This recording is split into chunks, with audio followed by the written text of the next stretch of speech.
Welcome to the Property Investors Podcast. Thanks so much for tuning in. Make sure you subscribe so you never miss an upload. You can catch us on Apple Podcasts, Spotify, and YouTube. Enjoy this week's show and don't forget to share it with all your friends. Hey, I'm Russell Leeds. Hey, I'm Ricci Mandal. And welcome to the Property Investors Podcast. On this week's show, the money habits that are keeping you poor. So this is a really interesting show. I think this is one of probably the most important shows actually that we've ever done. Because it doesn't really matter how much money you make. If you've got the wrong blueprint, if you have the wrong habits, you're never going to have very much money. Absolutely. How did you change your blueprint and your habits when it came to money? I think one of the biggest things was hanging around people and changing my environment to follow other people's habits. Like, I went on to training programs with you and Samuel. And I'm looking at, all right, I'm watching what you guys are doing. I'm learning from what you're doing. You're teaching me how to manage money and manage finances. So I think, changing your circle and changing your environment for me was one of the biggest things. Yeah, I 100% agree. That's a big one. I remember when I was 19, maybe younger, maybe 18, 19, and I went on a training program and they were talking about money management and they were talking about, they kept saying the same thing, which is pay yourself first. Pay yourself first. Robert Kiyosaki says a similar thing in Rich Dad Poor Dad, pay yourself first. And when I was like 18, 19, I was like, what the hell do they mean? Pay yourself first. Like, what does that actually... I thought the same thing. How do you pay yourself? Well, I thought the same thing. When Samuel first said it to me, I was like, hold on a minute. If I have a job, I kind of get paid first anyway. Yeah. It always pays me first. Yeah. Like, what do they mean? I didn't quite get my head around it. But paying yourself first is when you have a business. That when that business makes money, or even a job. What you want to do is you want to put the money aside for you and manage the money so that you've got. I mean, one of the things that we do is we divide the money into categories. So you've got different pots for different things. Yeah. So you have an investment pot, you have a fund pot. Well, that's exactly what it is. Like, here's the thing, right? And this is human nature. This is how we are. I don't know why. I'm like it, you're like, everyone I've ever met is like it. There might be the odd person that's totally not like it, but most people are like this. We will use up whatever resources we have, right? So not even with just money. I'll give you an example. When I first got married, my wife said, that every time she got up in the night, or any time she got up in the morning, or whatever it was, I would then take up the whole of the bed, right? So I'm there lying in my half of the bed, content. She gets up, I take up the whole thing, right? So she come back and I'm over the whole thing. Are you waiting for her to get up just to sprawl out? I'm asleep, right? I'm doing it subconscious. I'm not even trying to do it. Right. But when she goes, I take everything up. Right, you sprawl out. And the same with salaries, right? If you're on $2,000 a month, and you're going to get a pay rise, and you're like, oh, I'm really excited to get a pay rise, and you pay rise, you get $2,500, so I'm a big pay rise, so you're now on $2,500 a month. Suddenly, your expenses go up. It's not like, oh yeah, I've noticed, suddenly I have £500 a month. You spend it. You find a way of spending it. And when it says pay yourself first, it knows that whatever your business brings in, whatever your salary, whatever it is, that money's going to go on other stuff. That money's going to go on bills. That money's going to go to other people. It's going to go on your expenses, on your mortgage, on your car payments, to other people, whatever it is that you spend your money on, it's going to go. So before it goes to other people, you need to pay yourself. You need to put some money aside. I call it, for me, investor tax, right? Because really, who takes your money first? If you're an employee, the government pay themselves first, right? The government don't say, pay everything that you need, and then once you've finished paying everything you need, whatever's left, you can pay as tax. Because if they did that, no one would pay any tax, right? So what they say is, you pay us first. Yeah. They take a tax, they tax your money. You don't even see it. It doesn't even hit your account. No. Right? You pay the government first.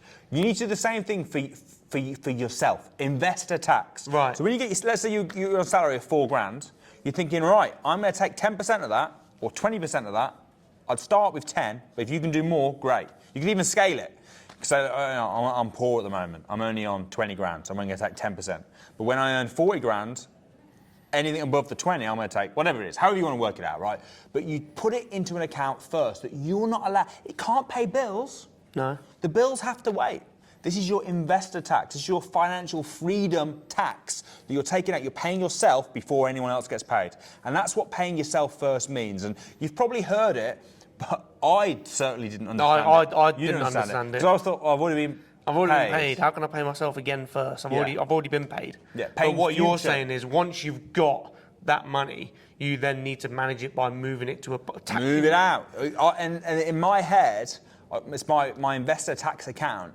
I can't pay for anything out of that investor tax account. So some people might be thinking now, all right, I'll move a bit of money out of the account and that'll be the investor tax. So the rest of it, I can spend. Fine. Okay. Would you have more pots? Would you divide it even more? Could you go a step further? I personally do. I separate my money out into different categories. But to be honest, the important one's the investor tax. Yeah. Right? So as long as you've got your investment stuff aside, if you just blow the rest of the money, which you probably will anyway, who cares? Yeah. It makes sense. I agree with you. I do personally split it out. But if someone didn't and just did the investor tax, I'd be cool with that. Yeah. So that's the very first thing. Pay yourself first. And the habit that most people don't do is they don't do that. And they pay everyone else first. They pay all their bills first. Yeah. And they haven't done anything for themselves. Then that leads on to another problem. Go on. Which is the next point. If you get a load of money and then you spend it straight away, and then you see things you want or you want to get new things, but you don't have the money, what does that lead to? Well, that leads you to getting bad debt. Yeah. And bad debt, there's good debt and there's bad debt. Bad debt is where you borrow money to buy liabilities, things that are going to cost you, not bringing in anything. So, for example, if you, let's put a scenario together where you get paid, woohoo, the money's gone straight away, but then you want to buy a new sofa or you want to go on holiday. And then bad debt is when you borrow money to go on holiday or to get the sofa. The holiday isn't going to bring you any income in. The sofa is not going to bring you any money in. So that's bad debt. That's a liability. Good debt is where you borrow money to invest it to get a return. And the return on that investment serves the debt and gives you some profit from it. Yeah, 100%. And most people fall into one of two camps. Obviously, you've explained that. Good debt, bad debt. Most people either like debt and are comfortable with having debt, or because of bad debt, they don't like any debt. Yeah. Right? So they're like, oh no, I don't want to go into debt. I have people say that, and I'm like, they've got an opportunity to invest in a property. And they're like, oh, I'd have to borrow my money. My mother, she's off it. I don't want to go into debt. It's like, are you crazy? Yeah. Of course you want to go into debt. Because Like leverage. you, for example, and this might shock some people. Go on. But you are millions of pounds in debt. I am. Millions. Yeah. And you love it. Yeah. And I'm assuming one day you'll pass through a very rich, happy man with millions of pounds worth of debt. Yeah. And that debt, I'm assuming, correct me if I'm wrong, your kids will inherit that debt. But I'm assuming your kids will love the debt just as much as you did. Well, they will. And explain why that is. Well, because you need debt for leverage. Right. Right. So if you're, for example, a mortgage on a property, if you've got loads of properties, unless they're unencumbered, if you've got loads of properties, there's going to be loads of debt on all those properties. Right, but that debt's bringing you an income. Yeah. So your kids will love it because they know that the debt, you can't be a high net worth individual without being a high net worth individual. Correct. And they'll know that you've got all of that debt, which is actually bringing them an income. Yeah. And there's another advantage of debt, which I'm going to talk about later on. Okay. Okay. But yeah, so bad debt. Most poor people have bad debt. Yeah. Right. So that's the habit. That's the bad habit. Or they're scared of debt and they don't have any debt. That's you know also what's a bad crazy habit. as well? It's easy. It's easier to get bad debt than it is good debt. It's funny that, isn't it? Yeah. It is funny that. It's if you go to the bank and you say, I want to get a loan. I've got a mortgage in principle. I want a loan to help me pay for the deposit. They would say, oh no, that's too risky. But if you said I want a loan because I'm getting married, they'd be like, yeah, cool. Here, go and pay for your wedding. It's actually crazy. Even though half Think marriage about and then this. divorce. Think about this. If you borrow money to buy a house, and it's like it's too risky, but it's easier to get money to go on holiday, even if it was like just terrible investment, you've still got more chance of paying the debt back than you have going on holiday. Because with holiday, it's totally gone. Yeah. With nothing in return. No. It's crazy. What I'd understand if they sort of said, look, let's say they looked at Ricky Mandal, so right, Ricky Mandal, we think he can handle 50 grand worth of debt. If they're going to let you for holiday, what's the difference? What is the difference? You've got more chance of getting it back from buying a house than you have a holiday. Because now at least they've got an asset they can take off you. Yeah. It makes zero sense to me either. Next point. I don't want to talk about debt anymore. What you should do is embrace good debt. Embrace good debt. Yeah. Bad debt, we don't even talk about bad debt.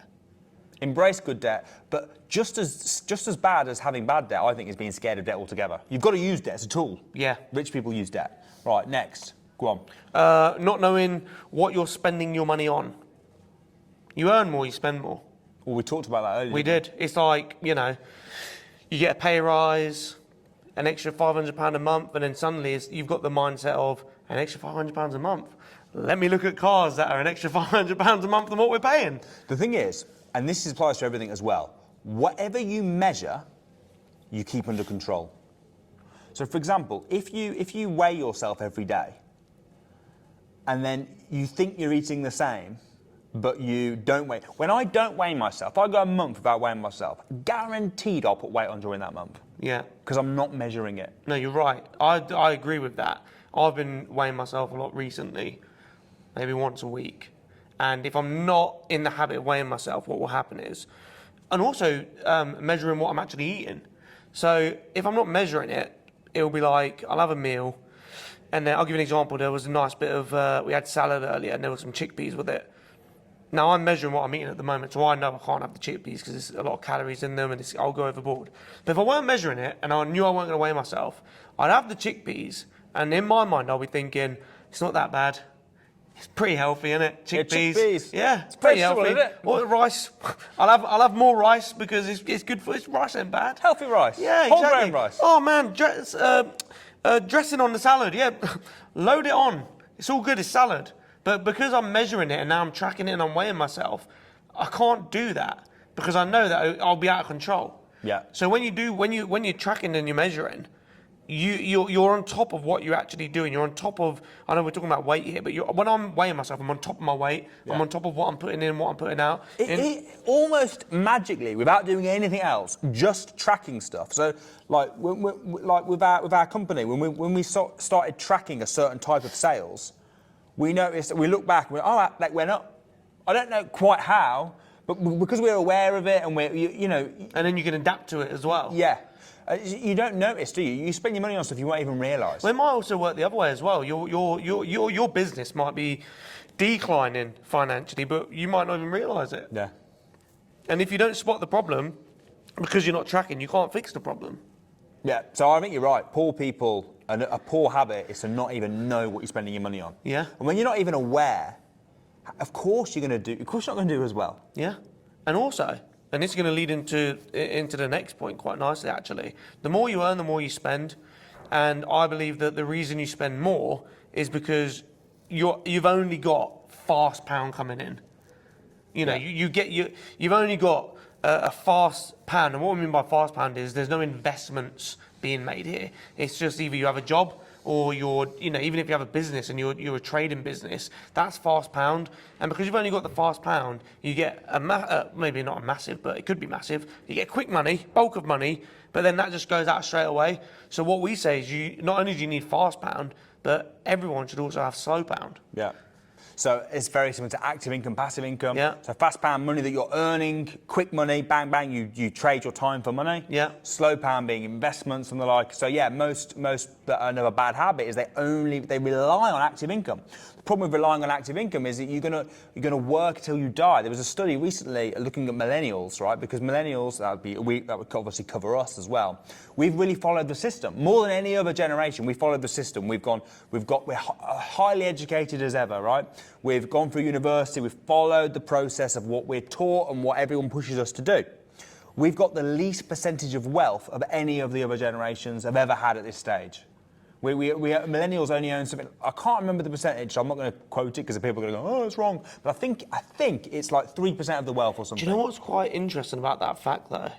I bet now, if you looked, this generation now is probably making more money and getting more active fast income coming in than any other generation. Yeah, probably. Because of the use of social media, the use of the, like TikToks and stuff, content creators. I bet. But it's all active money. We're not investing it. We're not saving it. We've got terrible pension pots. The average pension, the average pension that millennials have, we're on track to have to work until you die, because the pension you're going to get won't be enough to cover your lifestyle, or anywhere near enough. So what that means is you will get a pension when you hit 68 or whatever, but it won't be enough. So you're going to have to keep working. They reckon the average millennial will have to work till they die. And why? Because they're relying purely on fast pound active income. What you need to do is you need to switch that up. Yes, you should do fast pound. In fact, most high earners, most rich people have a very high active income. Yeah. But they also have a passive income, and they invest as well. Investing in things like property, like even stocks and shares and things like that. But invest in something. Yeah. I think property is the best. Yeah, I mean, property's not going to go out of fashion, is it? I don't think so. We've got the years of history, Yeah. 100 years of history of it doubling every 10 years. Also, people are always looking for somewhere to live, always looking for somewhere to rent, always looking to sell a house, always looking to rent a house out. No one's going to wake up one day and just be like, do you know what? I don't want to live in a house anymore. No. Well, I want to live in a tent. Mark Twain says, buy land. They're not making it anymore. It's not like Bitcoin where they're mining new Bitcoin. There's no better investment than the earth itself. I sounded like Samuel then, didn't I? Whose quote's that? Was that yours? No, Samuel's. Oh, Samuel's. That's why I said it like him. There's no better investment than the earth itself. Next point. Paying too much tax. Here, we talked about debt earlier. Yep. It's one of the things I love about debt. I didn't want to mention, I want to steal point number 5. Go on. But when you're a property investor, right, and you make money by refinancing properties, Yeah. you don't pay tax on that. Oh my goodness. Why not? Because you don't pay tax on debt. Wow. So when you're refinancing properties and bringing out your salary that way, you don't pay any tax. The reason why you said we're going to die with lots of debt is because our money's going up. When you sell it, you pay debt. You pay tax. Yeah. When you refinance it, you don't. So you have a property, it goes in value, you refinance it. All this money you're bringing in, you're not having to pay any tax. Now, if you're paying tax on salary, I pay about 50% tax on my salary. By the time the VAT, the corporation tax, my personal, it's probably more than that actually. It's probably, I think it's about 60% or something. It's ridiculous. Jeez. It's crazy, 65%, something like that, on money that by the time it actually gets to me. Yeah. Unless you do things like refinance your property. So that's on that source of income I do, but on other income, luckily, I don't. But the rich are aware of how much tax they pay.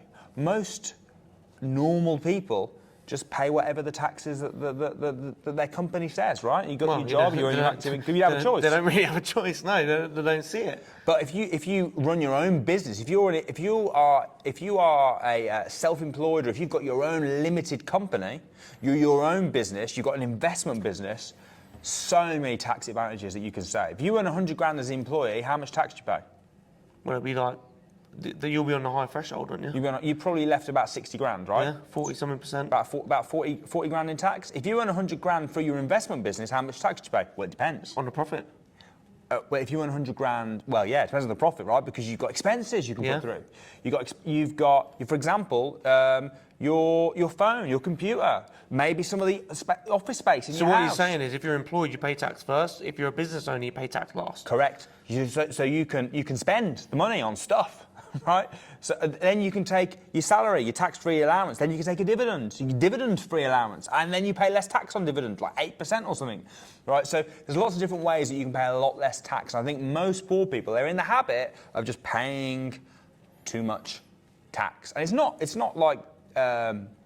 It's not tax evasion. You're doing it within the law. This is how the system's designed. Yeah. You're not doing anything wrong.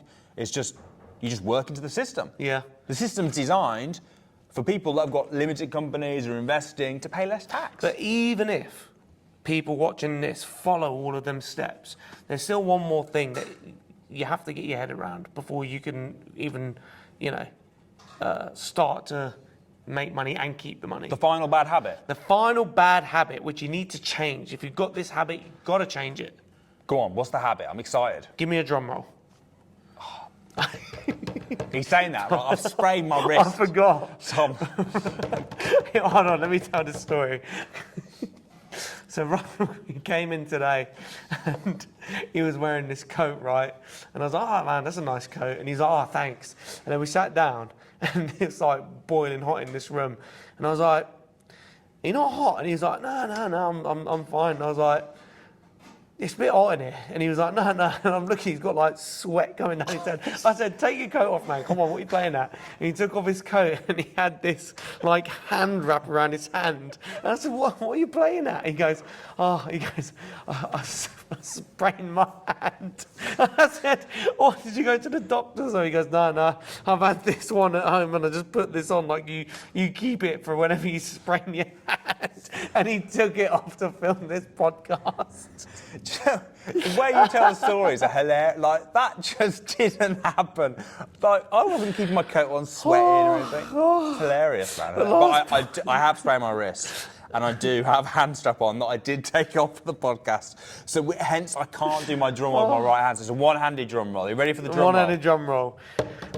It's hard in one hand. You are, the bad habit is you are afraid and are scared to take risk.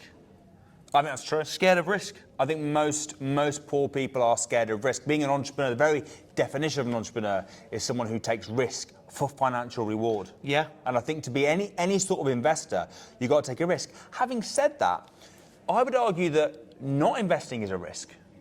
I would argue that having a job is a risk.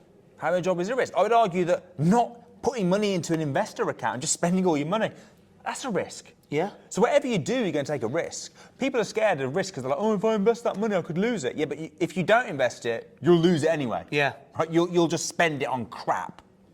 That's right. That's a bigger risk. It's just rephrasing risk in your head and what is risk. Well, what you want to do is everything you do is risky. It needs to be a calculated risk based off of what's going to be the return on investment. And crossing the road's risky. Well, yeah, of course it is. You get run over. You could do. You drove here today, right? Yeah. Risky. We're sat on chairs. Risky. Risky. I played football last night. Sprained my ankle. Your ankle. Sprained my wrist. Risky. Risky. This is the thing as well. When we play football, I just go easy. I've got good technique anyway. I'm pretty good, if I do say so myself. He has to say himself. No one else does. These guys don't credit me enough, but I'm a pretty good footballer. Thing is, when you move the ball quick and you've got good vision and you know where the ball's going to go before you've even got it, you don't spend time on the ball. And I don't like to get too heavily involved. The reason you don't spend time on the ball is because no one passes to you. But playing football is risky. Everything is risky. And also everything's hard. Yeah. But having no money is hard. But having money is also hard. So would you say it's about taking? I think the risk factor is about taking educated risks. Yes. It's looking at what's worked in the past. Yeah. Like property. Yeah. Is a big one. But if you want to invest in stocks, for example, I do have some money in the S&P 500 because historically that's done really well. Yeah. Right. So yeah, it's a risk. I could lose it, but I don't think I will. I also think not only investing in things that have been proven to work and stuff like that, but also along the way of investing is just minimise the risk. It's never going to be risk-free. And we talked about it this last week, but don't over-leverage. Yeah. The problem with over-leveraging, if you've got nothing, I always think keep money in the bank as well, so that you can take advantage of opportunities, or if the markets dip, or if something goes wrong, you can cover, right? If you're completely leveraged to the hilt, and then something goes wrong, COVID happens, you stop earning money. Yeah. And you completely leveraged to the hilt. What you're going to have to do is you're going to be forced to sell your assets, right? Because you want to be liquid as well. You're forced to sell your assets, which then means because you're forced to sell it, you're going to sell it. It's the opposite of like when you want to negotiate well, is when you don't care. When you do care, when you have to sell, that's where you're going to get stiffed, right? Yeah. So I think you want to take risks, but use the investor pot. Invest from that. Invest all of that, right? Keep money put aside in your normal account and everything, so that you leverage and so you're not over leveraged. Yeah. But use leverage and take risks, but don't be an idiot about it. It's a balancing act. And yeah, reducing the risk. For example, some of the things you can do. It depends on each strategy, but if you're going to buy a house, then have exits in place. What happens if the market dips? What, if you're doing a buy, refurbish, refinance, what happens if it does dip and there's a down valuation? What happens if you do service accommodation and there's more rules and regulations that come in? How are you going to exit from it? Do you have a break clause if you're doing a rent to rent?